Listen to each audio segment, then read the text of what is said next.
Everybody, good to see we all survived the blizzard of 24 last week, so we got through that.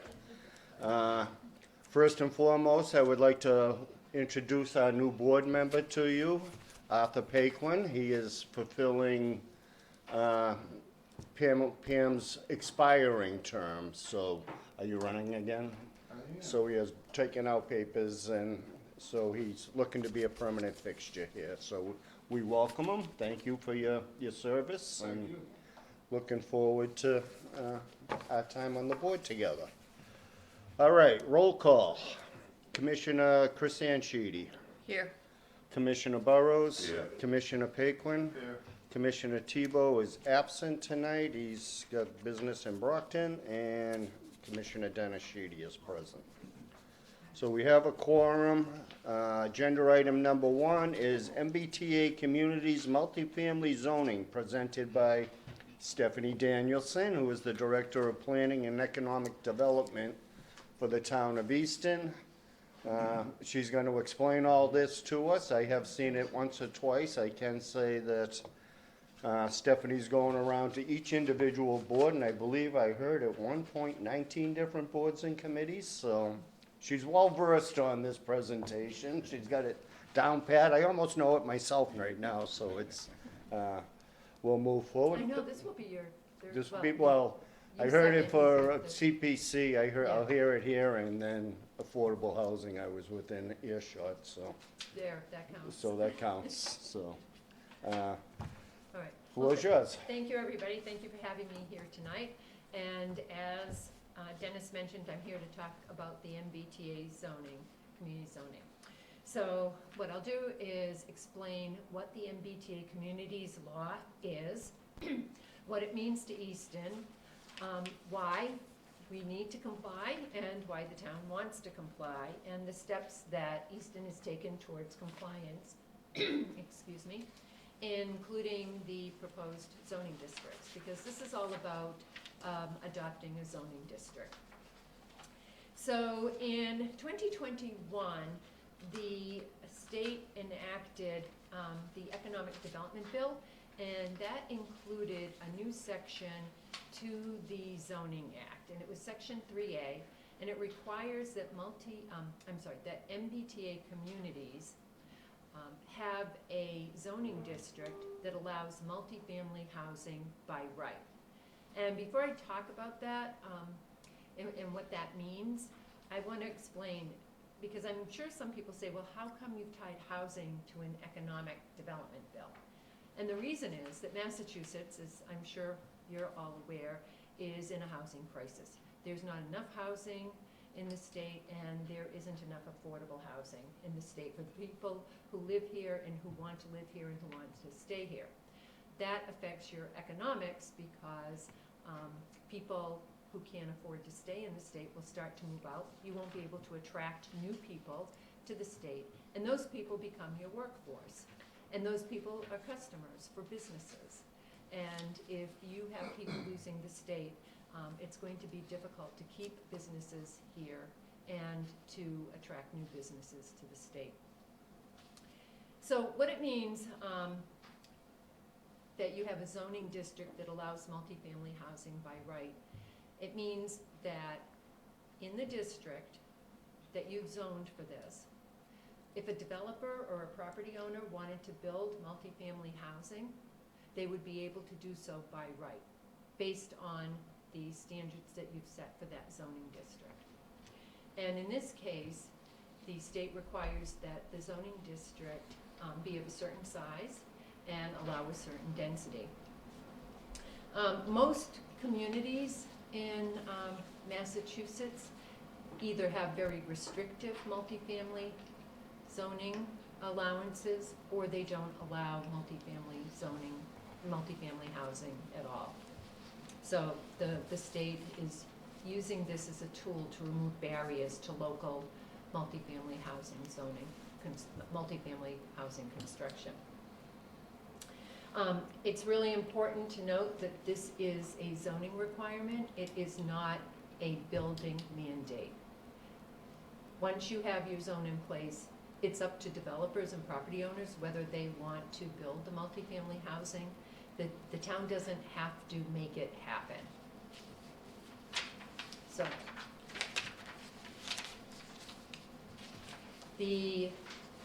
again, I mentioned it's multifamily as of right. Your district needs to be at least 50 acres. If you're an MBTA community, which means you house or host an MBTA transit station within your community, then you have to have your 50-acre district located within a half a mile of your transit station. Easton is an adjacent community, meaning Easton doesn't host an MBTA transit station. However, it is immediately adjacent to 3 other communities that do: Stoughton, Brockton, and Mansfield. In that instance, where the state would like you to locate your district is in areas, and I'm going to put a little bit of editorial in here, in areas that Easton has identified for this type of development, whether it's mixed use, a little more dense commercial, housing, but those areas that are located where there are services and amenities that people who are living in the area can avail themselves of, they can take advantage of those services, and within a reasonable distance of a transportation corridor.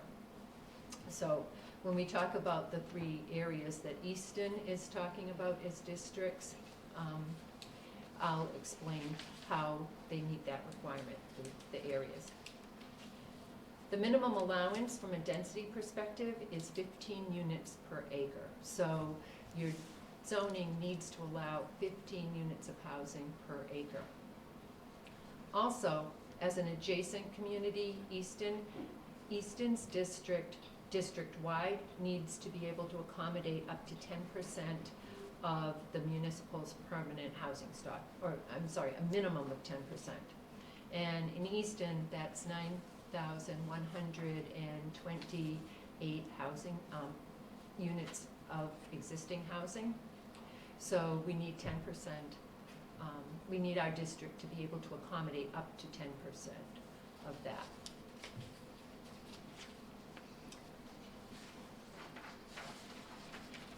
So, any questions so far on the zoning?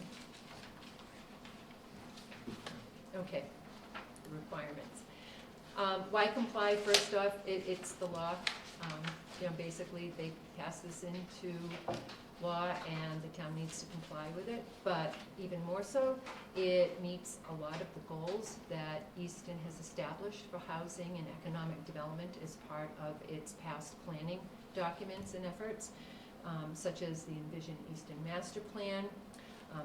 Under its economic goals, it talks about supporting development of housing opportunities to attract diverse workforce, monitor housing values and types and changes in household formations to identify underserved workforce demographic groups, and to ensure housing strategies address needs for workforce housing.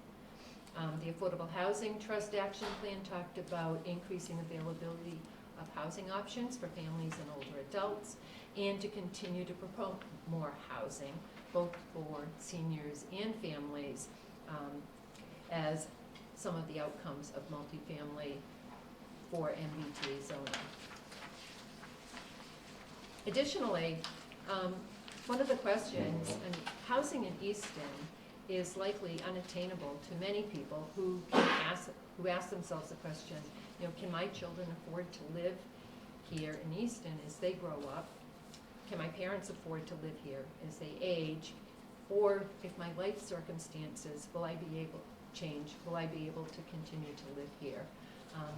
Housing in Easton has become much harder for people to find, whether you're staying in the community, you want to age in place, you would like your kids, or your kids would like to come back and live and raise their families here.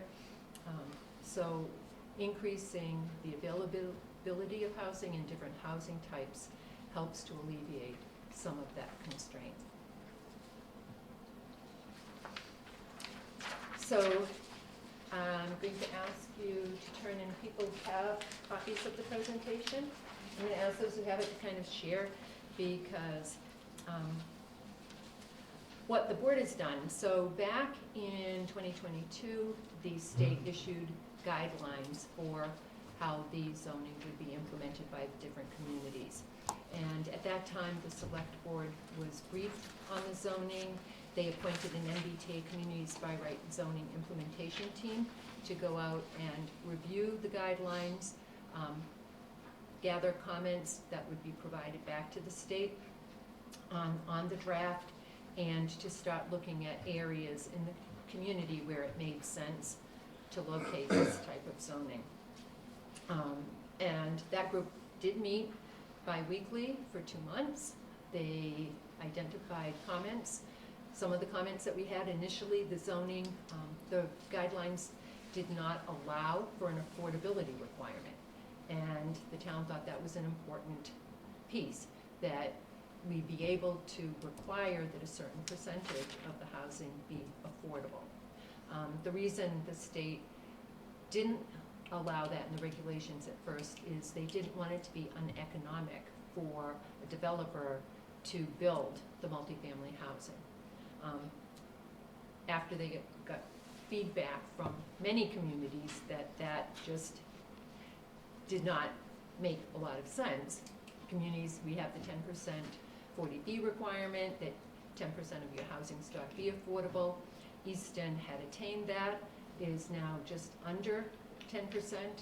If you want to be able to, as a community, maintain it, you have to work towards that and bring in more affordable housing. So the state now allows that. They also initially weren't going to allow a requirement, and they don't, for mixed use. But what you can do is you can provide an incentive bonus, which when we talk about the zoning, I'll talk about that, because Easton zoning is proposing an incentive bonus that if you do provide commercial, there's an increase in density that will be allowed to the developer. It was Department of Housing and Community Development at the time. It's now Housing and Livable Communities. Published their final guidelines in the end of 2022, and the planning board began serious discussions on the zoning in September. They started by reviewing the areas that were considered by that original implementation review team, and then for a variety of reasons, including some of the districts just wouldn't be compliant under the final guidelines, and so they were eliminated. But what they did is they came up with 3 areas that they were focusing on. So those 3 areas are the first area is around Robert Drive. If everybody knows where Robert Drive is, it's off Foundry Street. It's where Target and the Big Y Plaza is. And it includes the Avalon housing development. So the area that's being proposed, and I'll just point it out here. This is Avalon. This is the Target Plaza. This is the shopping plaza. And then you have a warehouse and some vacant property and smaller parcels. This is 38 acres in total, and it will provide around 678 units of housing. If it were to be built. So originally, the board was considering this whole area. There were some parcels on the south side of Foundry Street, and they removed the houses along Foundry Street in their initial discussions. And then in response to concerns that were raised by residents that live in the Furnace Village District, which is between Depot Street and Eastman Street on Foundry Street, who were very concerned about increases in traffic and wanted to see kind of a more equitable distribution of housing through the town, which makes sense once you see where the districts are now being proposed to be located. This is also, I think it's 4 miles from the Mansfield Transit Station. And again, you have a lot of services, businesses that people can take advantage of. And it could be a walkable neighborhood. There are already sidewalks that exist along Robert Drive. And it's also located, one of the things that the implementation team was looking at is how close is it to open space or outdoor recreation areas? The area is right next to Old Pond, to New Pond, the conservation area. And then down the road, of course, towards Depot Street is this one's New Pond, Old Pond is the one further towards Depot Street. We do have a plan for improvements to Foundry Street in the State Transportation Improvement Program that's in the initial design phases that will result in roadway improvements that will bring better traffic management, meaning signaling, different signaling along the road to better coordinate the flow of traffic, and will include a sidewalk and a multi-use trail or path. So it lends itself well for this type of development. Okay, on the next page you have the Washington-Belmont area. This is on the southeast corner of Washington and Belmont Street. I think people might recognize the marketplace, which is that kind of octagonal, hexagonal building. And this, again, was located, selected because it was in an area that had a lot of businesses. You have the industrial park behind, to the southeast, the proposed district, which could provide work opportunities for people, and the proposed district could provide housing opportunities for people. The industrial park houses around employs around 1,000 people. You also have, it extends over to the east, the northeast, and to the last parcel that you'll see shaded here is the location of Belmont Arms, and that's already existing multifamily housing. So as you can see, one question that comes up when I'm talking about the districts with people is most of these areas are developed. So this zoning would provide the potential for redeveloping any of these parcels, which may or may not happen. That will be up to the property owners to decide what they're going to do. But we do have interest from the property owners in one of this area here who is very interested in developing multifamily housing if this moves forward. And then the last sub-district is on Washington Street, up off Roach Brothers Plaza, Roach Brothers Drive. And this was selected in part because if the MBTA South Coast Rail ever did come down through Easton, you'd need a transit station near the, you'd need a district near the transit station. So this is where one of the transit stations was proposed. Again, that's if that ever happens and comes. And again, it would be a place where you have shopping available to people. There are medical buildings and offices that exist here. So I don't think I was clear. I talked about you had to have, your district had to be 50 acres in total. 25 acres of that has to be contiguous, and each of your small sub-districts can be no less than 5 acres. So that also played into the consideration for these different areas.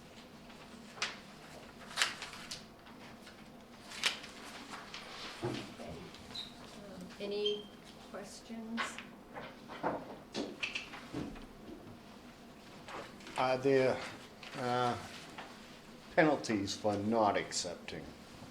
Yes, thank you for asking that. So the most immediate penalty is that communities that don't comply, and they set deadlines by which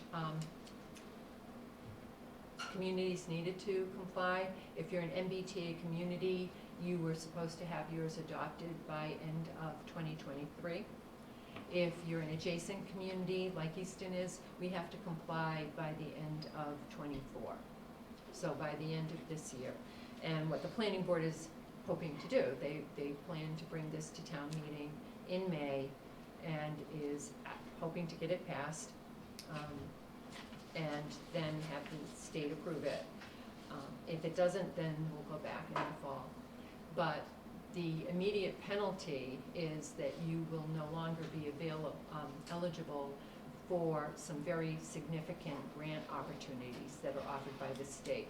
So these are in the form of infrastructure grants, primarily what's known as the MassWorks grant program, and various planning grants, so helping people plan for things. So in Easton's case, we have benefited from several MassWorks grants.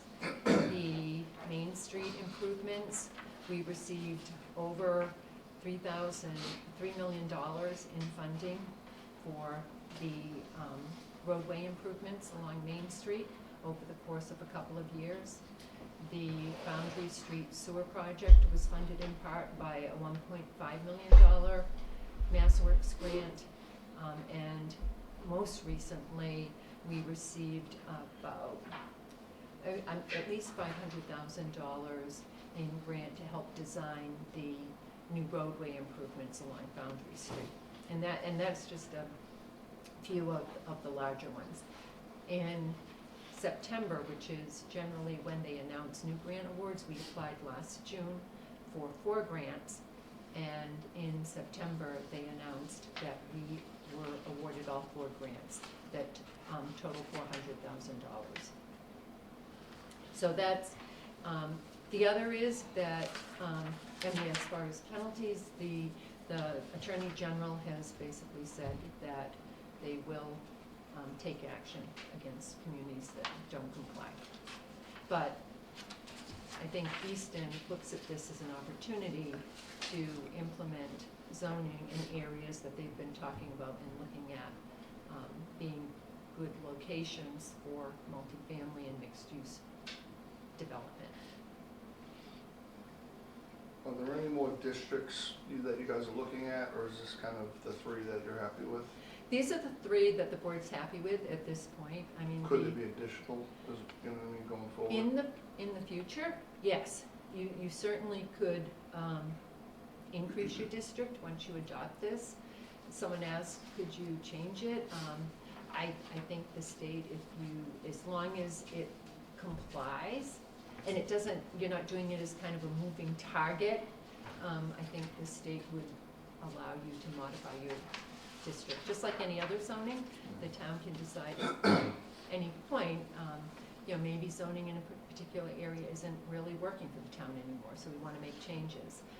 The planning board advanced new zoning for the Washington Street area between Depot and Foundry, Belmont Street, a few years ago to try to promote more commercial and infill development there. And also very recently did a similar type of zoning in the Foundry Street area, which is proving to be very successful. In the other area, it's a little more difficult, so the board will probably be looking at that at some point in the future to see, should we make some changes to that, some modifications. What's the requirement at the town meeting to pass this? It's a majority vote, a simple majority. And I've heard concerns that maybe you could touch on this for the people, that 15 units to an acre, and I believe you said there was somewhere around 9,000 plus units that would fall into Easton. And No, 913. Nine- So 900. 10% of the. 9,000, Yeah, that's a little large. That's the total, yeah, no, 913, so. And I've heard concerns on the stress this will put on the school system and first responders. Is there a burden there, or is there a? Yeah, I've talked with both chiefs, and they feel that there really won't be a significant impact having, if it were all built out. I mean, again, it's not likely that it will all be built out, and certainly not at once. And the school system, you know, the superintendent, Alicia Cabral, says it very well. They are in the business of educating kids, that's what they do. But as an example, when Avalon, which is, so if you want an example of what 15 units per acre looks like, it looks like Avalon. And there was a lot of concern about how many school-age children that development would generate. And it actually brought, so you have 344 units, and it generated 88 new students to the school. Manageable. I think it's important for people to understand that this does not mean once this is accepted, that everything's gonna suddenly be built. Right, This is just allowing the possibility. exactly. So it's not like it's an immediate hit to the town, not a hit, wrong choice of words. But it just allows for things to happen and for us to comply with what the state is looking for. Right, yeah. And the housing it doesn't have to be apartments. It could be condominiums, it could be townhouses. It really depends on what the developers want to develop. When I was talking with the Council on Aging and the Age-Friendly Advisory Committee, you know, I'm hearing from people who are getting older. They have aged out of the homes they're staying in. They want to stay in Easton, but they need to downsize. And they want to be able to cash in on their house and then pay. And that's becoming more and more difficult to do. So those folks were really interested in condominiums. So if that's something that we could attract to the town, it would certainly meet a need.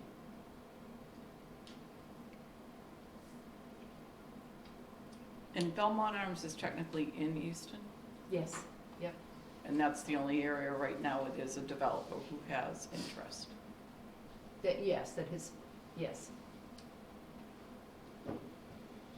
So those existing businesses would have to sell their business and go from there, whether the property can be redeveloped or torn down or whatever the need may be. Okay. Does anybody out there have any questions for Stephanie? These are our fee accountants over here, they don't count.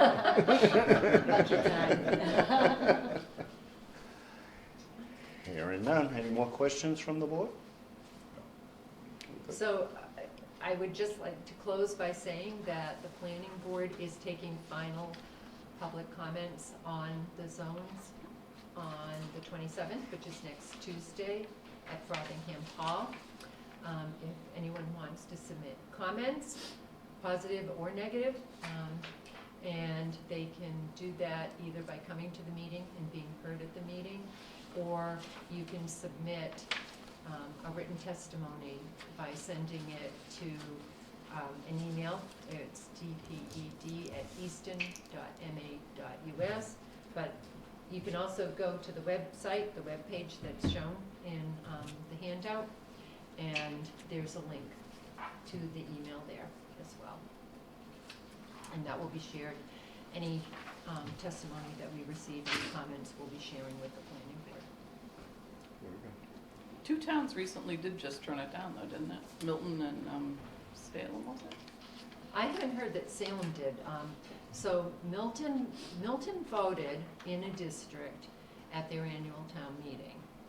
And then they did receive enough, yeah, they voted to overturn it. But as I understand it, it was they wanted to see the district configured a little differently. Okay. But the Attorney General has put them on notice before the vote and has said, you know, we will take action. I think Easton, you know, again, the focus in town here is really, we think this, we can make it a good plan for, Very transparent. I mean, you've certainly done your Yeah, I work. think the districts are well thought out. thank you. I think the board will appreciate that because they've worked hard on it. Well, thank you. All right, Thank you. Thank you, Stefan. Thank you very much. thank you. You're welcome to stay. You don't want to hear our budget? All right, moving on to agenda item number 2, fiscal year ending 3/31/2025, budget, executive director salary calculation approval. Dan, come on over, Dan. I get to be on TV. You Yep. should. And I don't know if everybody in the board has met Jen. Jen works for Dan. She's been working on a lot of our financial statements and helped with training on the new computer system and inputting all the warrant bills. Should be in this seat in a couple of years. That's the plan. That's the plan. I'm 63 now. Thank you, Stephanie. You're welcome. Thanks so much. Did you address your salary schedule last month, or is it No. on the agenda? No, today? because they Okay. didn't have it, yeah. Well, I didn't, yeah. So do they have a copy of it? Yes, they Yeah. have it in their board packets. So part of the budget is to set your executive director salary. DHCD is very specific on comparing this document to the budget document, and the salary is gonna be the same on both. So, this is the number I use, 101,016 on page 3 of this executive director, but it requires its own separate vote. Lest To be we submitted sneak in to a the few AG. extra dollars there, we have to make sure they Yes, all no, line it's up. and- almost 2%. Almost, Almost. not a complete 2%. Almost. 1.8 I'm hearing, but Yes, who's it's counting? 1.8. Is there any questions on that? On the On the director's salary? DHCD has a table, they just calculated it, they built in a 2% increase for this year and next year, except it isn't even a full 2%, it was 1.8. I'll make a motion that we approve the executive director's salary schedule as noted at $100,001 and $101,016. Thank you. We have a motion by Commissioner Christian, a second by Commissioner Burrows. Discussion? Wish it could be more. Thank you. Hearing none. All in favor? Aye. Aye. Opposed? That is unanimous. The good news is this only requires one signature. The chair is the only one that has to sign The other it. one's everybody. The budget will be everyone. So let's talk about the budgets. On the state side, EOHLC. Yeah, no longer DHCD. It does not roll off the tongue It like does not. DHCD did. Everybody's Um, saying HLC. Has HLC, they're leaving is it giving at that. up to 13% budget increases. It's 13% on your elderly units and then 7% on the family units for a blended rate.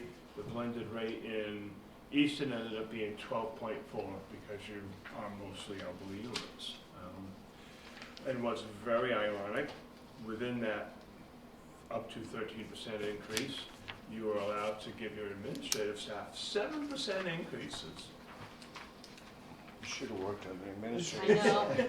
Even though the We're gonna director's only getting demote two. you to an We're gonna, administrative the assistant. director gets 2, but we can give the admin staff 7. Obviously, we took every dime we could and gave them everything we could. In the budget, the 2 positions are the same and the people in them are the same. And we maxed out the amount of salary DHCD would let us pay those positions, all knowing that that's gonna change in just Flip-flop, if you will. less than, maybe 3 months from now. Yeah. One of your full-time person's gonna retire, come back part-time, your part-time person's gonna take over full-time. When that comes about, you can discuss again what to actually pay those two positions, knowing that you have the money that we put in the budget for the way they are right now. And that wiggle room, you're not necessarily gonna give the part-timer every dollar that you gave the full-timer. And I don't know if we know how many hours the part-timer's gonna work. I 18. think But at we the end have of up the to day, we're 18. gonna not end up spending all the money that's in there now, but we will spend it the first couple of months. And I hate to not put in everything DHCD, HLC will let us put in, because you never know what comes next. You never know when there's gonna be a zero cap increases and no Take every raises allowed. penny you So we wanna possibly have can. all the wiggle room we can right now, even if we don't use it all. So I put in everything you were allowed to put in. That's the expectation of what we'll do with those two people on April 1st, but when they change roles, we'll have, your management will readdress it and probably inform you of what our thoughts are. Beyond that, there's one other large change, is the maintenance labor supervisor, working foreman position currently is budgeted and allowed by DHCD to get $3 over the published DLI rate. That's changing to be up to 8. We're not taking advantage of it right now, but it's out there. Your management is quite happy with what the maintenance staff's currently getting paid. The $3 she felt was sufficient, but we do have more to play with. The problem is that 8 can only go, that 3 growing to 8 can only go to that one person. We can't split it around, which is kind of what I'm hearing squawk about it, is housing authorities, especially smaller ones, where there's only 2, 3, 4 maintenance guys on the staff. They all know what each other's getting paid. And when the DLI rate gives them $1 raise, and one of them gets an extra $5 or $6 raise, they cause some, Friction. some disgruntled employee. If you're in Brockton, where you got 40, 50 maintenance guys, different story, you know? But, so we did not take advantage of it here. We have a lot of harmony in the maintenance staff currently. We don't know the L&I rates currently either. No, and so the current budget doesn't have the new DLI rates in it, obviously, either. They'll probably come out tomorrow, right after you approve this. Usually They come out, April, isn't it? they're effective April 1st. They usually come out March. mid-May, mid-March. Mid-March, yeah. Mid-March, I'm backwards. So we put in the current rates, it's all we're allowed to. We have a lot of wiggle room in overtime that, again, this year we haven't used much of it. It hasn't been a lot of weekend snowstorms. That's what most of our overtime usually goes. So if DLI rates go up substantially, overtime will probably cover it. If it doesn't, we'll do a budget revision next winter when we see what happens. But there's probably enough wiggle room anyway. DLIs, I don't expect them to be astronomical increases. There's no reason to expect something like that.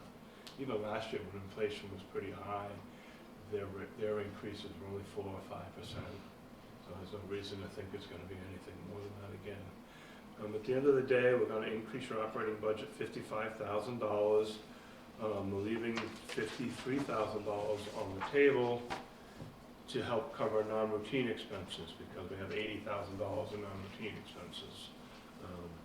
But even with all that taking place, you're probably going to make about $60,000 if you look almost down to the bottom there. The biggest reason why we are not sharing the solar income with the state going forward. But for the first 6 years, it was out there. We used to keep all of it, and for 2 years, they made us share it with the state. They got 50% of our savings, we only got to keep 50% of it. There was a lot of squawk when that happened, and the squawkers got their way. We're not sharing it again. So that's a big deal here. We have a lot of solar income. Yeah. So that's the biggest reason why we're gonna make $60,000, because I anticipate your solar income to be $80,000, of which we're keeping all of it. we're not giving 40 of it to them. If we were doing like we did this year, until March 31st, we're sharing it. If that was the same rule next year, we'd been making 20 instead of 60. So we got $60,000 left to spend. The reason I point all that out is if you can find some other things to spend, by all means do it. Your current reserve, or what I predict your current reserve will be at the end of the year, is gonna be about 90%.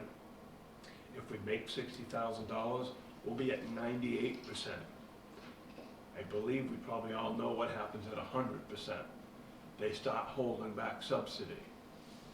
Our job here is to get as much money in to this housing authority as we can, so we can do as much maintenance as possible.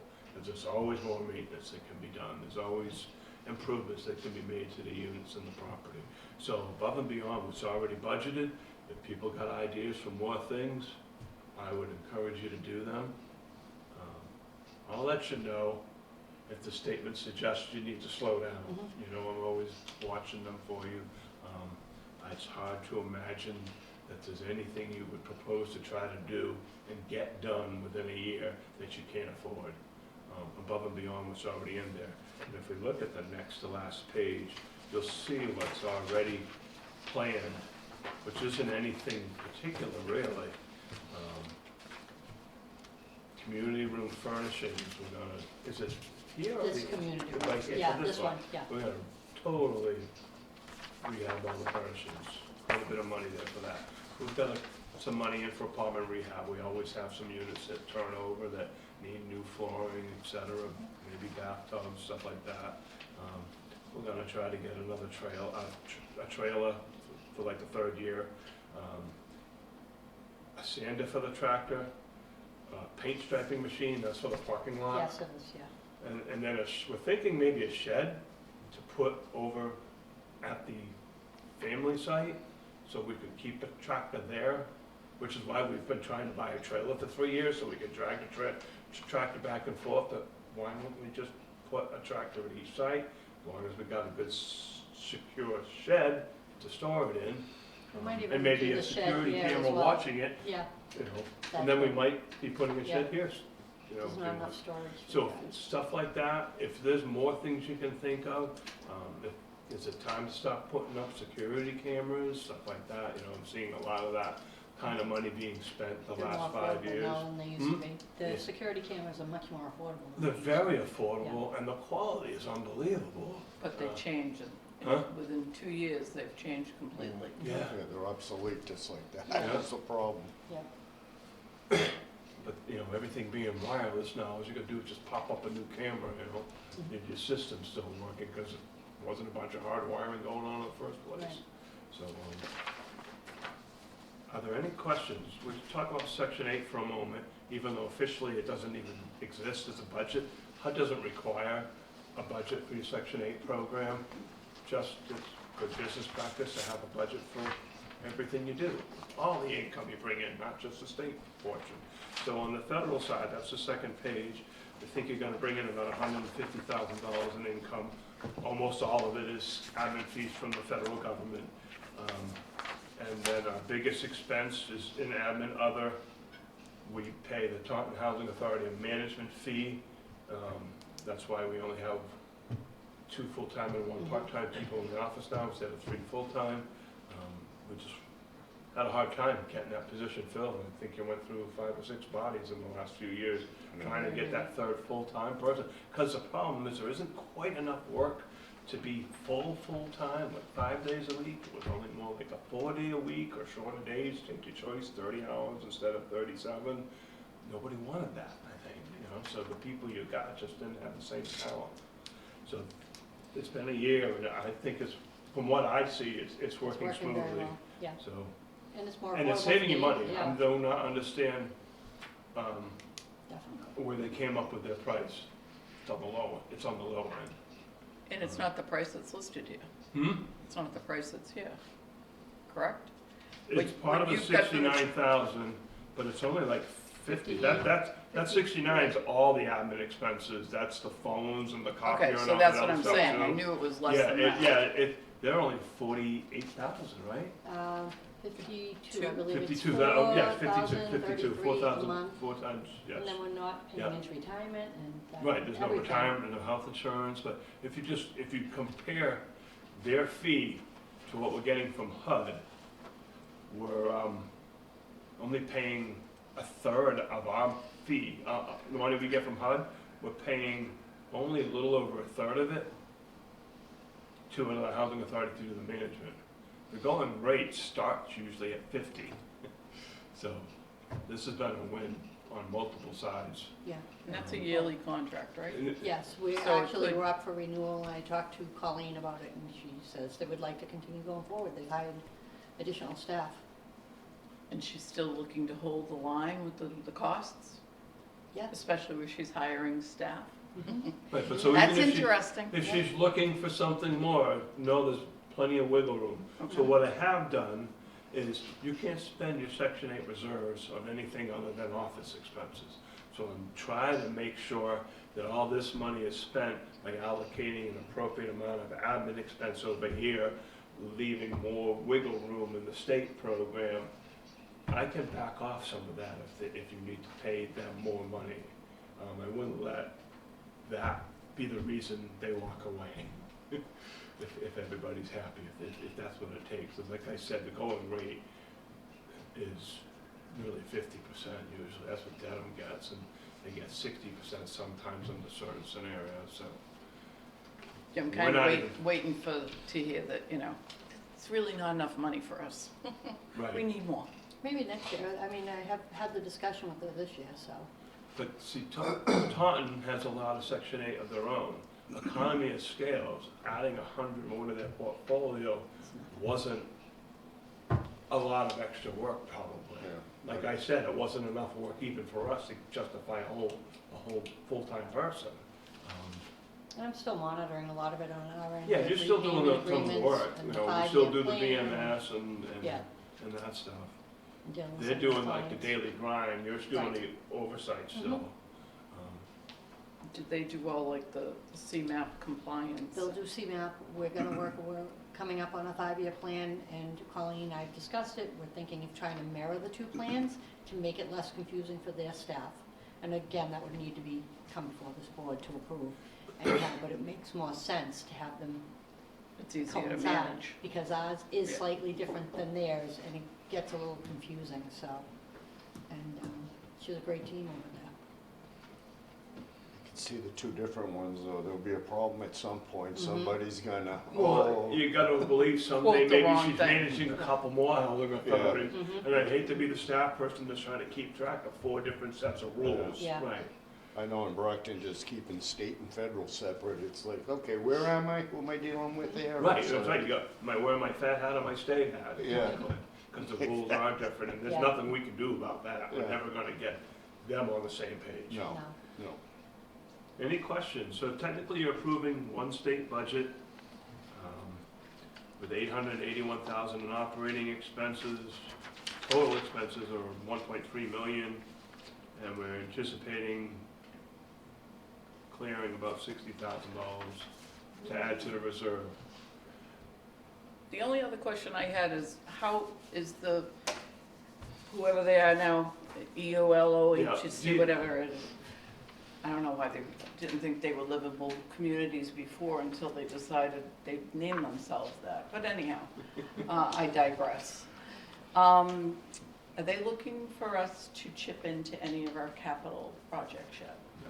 Not yet, Not yet, but you know because they're that having a will hard be time coming. getting capital fund money spent, period. Yeah, I've actually seen them give a couple of housing authorities extra money because they could spend it. Because they Yeah, gotta because they answer. get down to the bottom line and they've got money on hand and then all of a sudden they're pushing it. Yep. well, we will be Right. Take getting this, extra please. money for the windows that they decided not to allow me to go through. So they're gonna pull that from sustainability. I don't know if that affects. Right, anything. that's Yeah. right, That's $500,000. they've got some other pops that's starting to pull money out of, Yep. because they gotta get that bond spent. Mhm.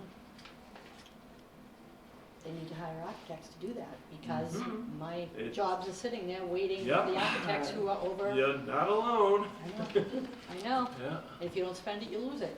yep. so. I don't care if you have to overpay them. Get some people in there, Yeah. get this stuff pushed Yeah. through. Yeah. Eventually, that money's gonna get lost. It's gonna be Through taken no back. fault of us. No, nothing you Yeah. can do about it. But I just recall from my Yeah. past experience Yeah. that, Well, that's why we And- wanna stay under 100, because that's the first thing that happens, is they withhold subsidy, then they look at us to contribute. The old rule used to be if you had over 70%, expect to be asked to contribute. They haven't implemented that in maybe a decade now, because they got too much of their own money to spend. okay, sounds good to me. Do you want us to read the actual language? If you want to, I can, you got it for 'em? Any other questions? Nope.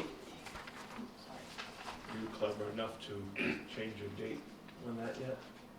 It's good for them.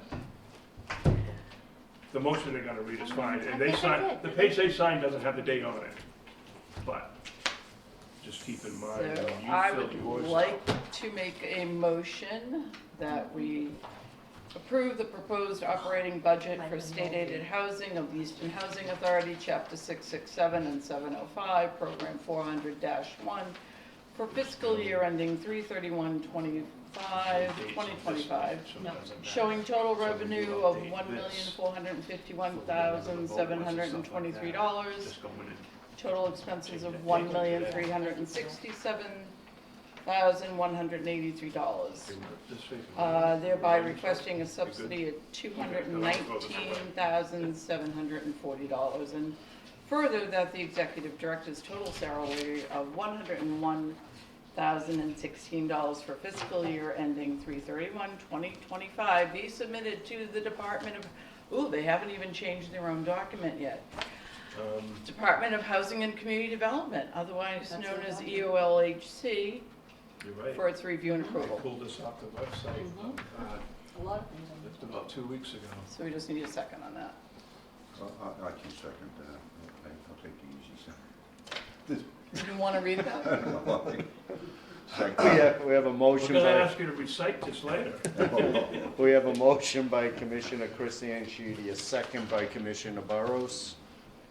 Any further discussion? Hearing none, all in favor? Aye. Aye.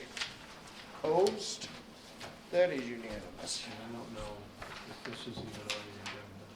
Did I send them to you? No, you didn't send them to me. It's on the So you agenda. can Can put we them do on it the next? agenda. for- next Yeah, month? just, Okay. I'm gonna sign them. Is that your new Oh, I did contract? sign them, look at that. Yes, it's me, I wanna work here for, I want Jen to work here for 2 more years. Oh, okay. We love Jen. I'll just Do leave that those for with next you. I meeting. already signed them, Okay. yeah, you can Okay. put them on the next Yeah, agenda. I don't didn't have think it I on the did. agenda. Yeah. I didn't think I did, I just printed those the other day, so shoot, I don't think I did these. I'll make sure that that's on the next I meeting. get distracted in Florida. Geez, I wonder why that would be. When were you there? I go there Always? every month. Every month? I got a house down in Bel Air Beach now, so we go, my wife and I go for 2 weeks. I try to get all my work done by like the 21st, 22nd. Cheapest day of the week, usually Wednesday. We fly down for 2 weeks. I finish whatever work I have to finish, didn't get done, keep an eye on we got 3 employees that are still working for me, they'll check in or whatever, but, Good for you. yeah. Nice. Get you through the winter. They do it every month in August, every single month. August will be hot. Yes, I skip August, it's just too hot, even there. And I'm literally 500 yards from So when the Jen beach. gets to go in August? Jen's going in, yeah, Jen can have the month of August. You get the whole month of August, Jen. Jen's crashing that, Jen's showing up the end of my trip this time. Oh, Yeah, nice. a little Yeah, bit you over. can have Usually, fun. It'd be so kind. I make sure there's no overlap. They wait till we leave. I would too. That's Especially a smart Andrew. kid. You didn't raise no dummies. Lucky you get August. My birthday is in the beginning of September though, so it kind of works out. Okay. It's still hot down there that time of year. Yeah. From like Even from 4th of now July till- till about Labor Day, it's kind of unbearable where we are. Worse in other areas. I digress. Anything else of me you'd like to discuss? I'll stay as long as you want. I love being on TV.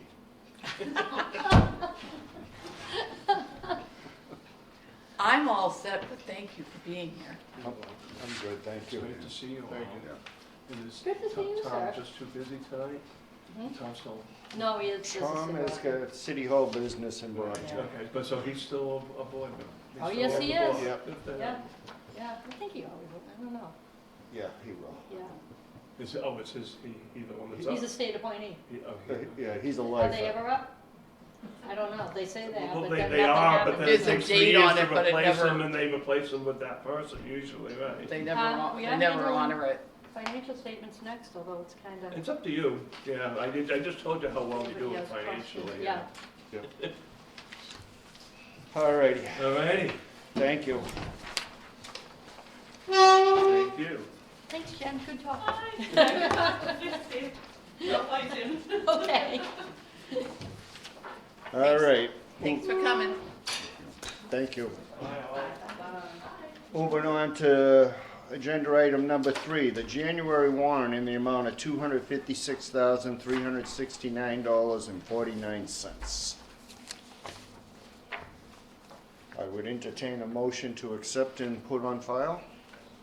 I will make that motion to accept the warrant for January 2024 in the amount of $256,000, $369.49. Too many numbers tonight. Sorry. Second. Motion by Commissioner Christian Sheedy, a second by Commissioner Burrows. Oh, discussion. Kathy, what can you tell us other than what he just said? We're doing great. I don't have much to say. We're doing well. The units are being filled. Financially, we're doing very well. But again, that just boils down to you don't receive subsidy.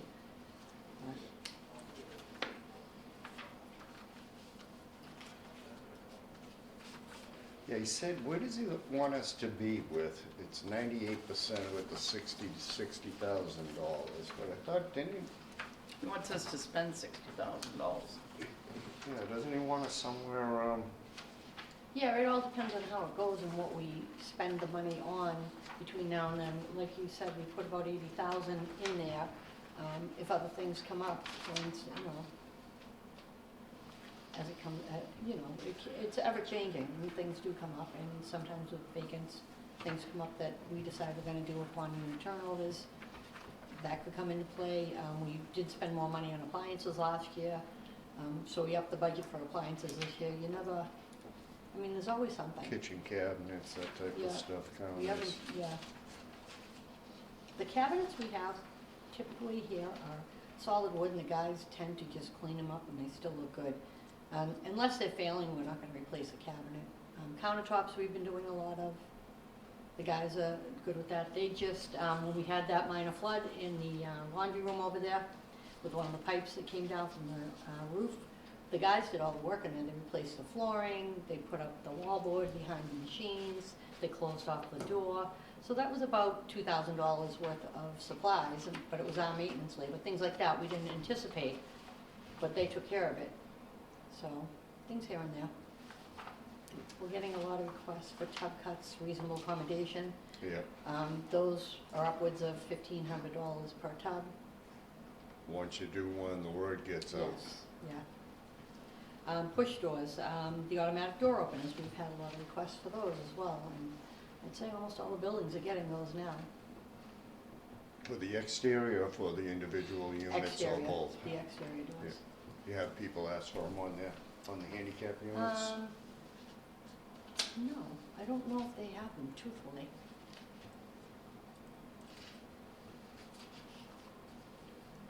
Because I know the state requirement on reserves is 35% you have to have, is it 30? You have to have 40, I think You it's have to have 40. 40? So we're way above. Yeah, and we always have. We don't want to be that low, that's Right, for sure. but we've always been above that. And Yeah. we've used some of the reserves for some of the projects, which is fine. That's what you have the reserves for.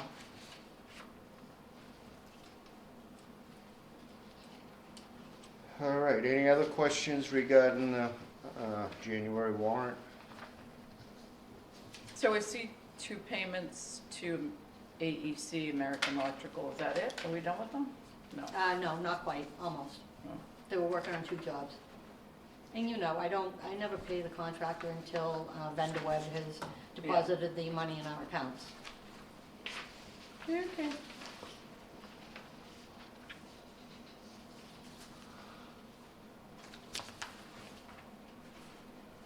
That's it for me, I have nothing else. We good? All right, all in favor? Aye. Aye. Opposed?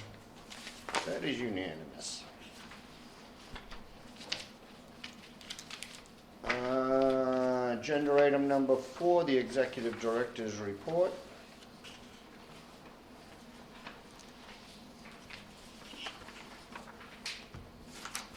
I hadn't updated the director's report since the meeting last week. We currently only have 1 vacant unit. The other units have been leased, and there's, I think it's just 104, and there's already a pulled list that the staff is working on. I'm hearing Champs is much better these days. I shouldn't say much Yes. better, but improved. No, it is much better, Yeah. actually, yeah. I heard in Abington today that And it's, with that new company, the what's the name of it? AEG? Acapella Strategy Group that's doing all the screening, that's helpful. That's very helpful. So we've been able to move along. We've been able to get local residents that actually want the units. that's a good thing. Yeah, For a long time, you couldn't get close to them, so. correct. And Yeah. Michelle's a definite for next month? Yes, and I was hoping to push next month's meeting to the 3rd Tuesday, if possible. My husband's having a knee replacement on the 5th. I won't be able to get the board packets out the door that week, and I'm concerned I won't be able to be in. Be good the physical following. therapy for him. Go deliver these. Yeah. Oh, if you only knew. Anyhow. Not happening, huh? And then it would give it a little more time for Michelle to finish up the draft copy for the board. So what day you looking? Is that the 19th? I think it's the 3rd Wednesday. Oh, Wednesday even. I mean Tuesday, I'm sorry. I misspoke. Okay. Yeah, it's the 19th. Yes, Yeah. St. Patrick's Day is on Sunday. Okay. That's important. Always. Give you time to rest up. All right, any questions or concerns for the executive director's report? If not, I would accept a motion to accept and put on file, please. So moved. Second. Motion by Commissioner Christian Sheedy, a second by Commissioner Burrows. Any further discussion? Hearing none, all in favor? Aye. Aye, opposed? That is unanimous. And finally, it brings us to questions and concerns. Folks, anything? One thing before we jump Oh. to that. 1 second. I'm sorry. So, not on the agenda, but in our packet was the accountant's report. So, do we want to receive and place on file? Do we want to, is there anything we need to know on there? Do we want to No, put it because, on next month's agenda? I can put it on next month. I don't. I just put it on there, so Yeah. we're not voting on something that's not Yep. on the Okay. agenda. I thought I lumped it all together, but I apparently left it out of that. No, just the warrants there, but that's okay. Sorry, I didn't mean to jump in front of No. you, Chair. That's fine. Questions, concerns? Bob, oh, Barbara's not here. Is she okay? Do we know? I don't know, I'm gonna check on her on the way home. All right. said she'd be here. Well, hope everything's okay. Hearing nothing. Next meeting, we're looking at the 19th. Are we all in agreement? Everyone, no problem with that? No problem. Good. So the next one will be the 19th at 5 o'clock. And with that said, I would entertain a motion to adjourn. I will make that motion to adjourn. Second. Motion by Commissioner Christian Sheedy, a second by Commissioner Burrows. All in favor? Aye. Opposed? That is unanimous. Should I keep my agenda for next time? in the Not beginning, I agenda, kept them yeah. just so I could. You've show got them. Tom's, you've got that thing that has to be signed, so. Yeah, go do that. I thought that's what you were talking about, so that's fine. Yeah. No, you know what, if it's in here, I'll just